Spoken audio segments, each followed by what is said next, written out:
Hi there, it's Jeff here with another video looking at tariffs. This time we're linking it to game theory and the concept of tit for tat. So the backstory, of course, is the significant jump in average effective tariffs imposed by the United States on goods coming into the country from around the world. Tariffs that the average rate, of course, had fallen for most of the last 80 years to less than 5%, but is now jumping up to 22% as of early April 2025. So what is a tit for tat tariff? It's a good concept, good to write about in your essays. Well, it happens if country A, for example the United States, imposes tariffs on goods from country B, for the sake of argument, China, and then country B responds with equivalent or similar tariffs to country's A goods. In other words, it's called tit for tat. Each side mirrors the other's actions. You do it to me, I do it to you. Tit for tat.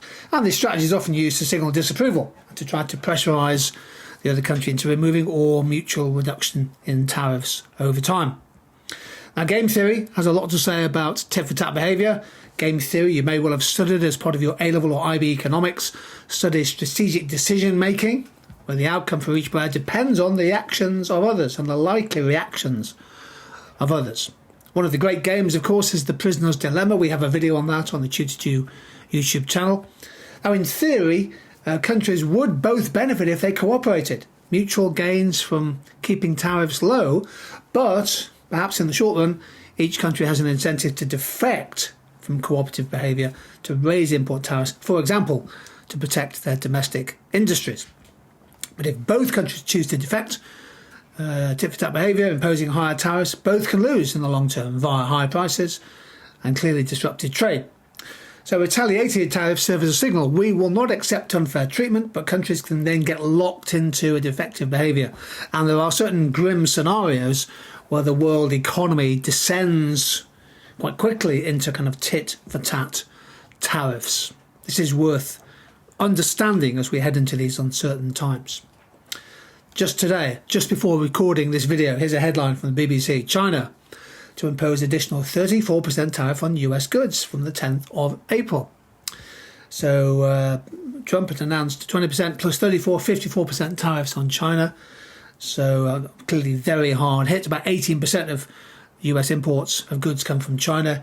And here's China imposing a retaliatory tit-for-tat approach. The International Chamber of Commerce boss is quoted, "Tit-for-tat tariffs risk returning to the Great Depression." Well, let's return to the Great Depression and a quick reminder of what happened with Smoot-Hawley. We'll come to this chart in a second. So you'll hear about Smoot-Hawley. The Tariff Act passed in 1930 in the United States significantly raised tariffs on over 20,000 imported goods. Of course, the world economy is now much bigger. The sheer range and complexity of the imports that come into the States, we're now talking about millions, many millions of different types of products. The goal was to protect American farmers and manufacturers during the early days of the Great Depression, but Smoot-Hawley triggered a wave of tit-for-tat retaliation from other countries, and that made things worse. Hence the chart. What I've done here is I've shown the increase in European import tariffs during the Great Depression, 1927 before, 1931 after. And you can see Germany and France and Italy, Belgium, Switzerland and Sweden all increased their import tariffs as part of the descent into that global protectionist beggar thy neighbour policies. World trade fell by more than 50%, 50% between 1929 and 1934. That's something that we don't want to go back to, but the risk is Trump's strategy is now going to unleash wave after wave of tit for tat. So worth understanding what's happening. And if you get a chance in an essay, in a question in the exam, link it back to game theory. Take care. See you soon.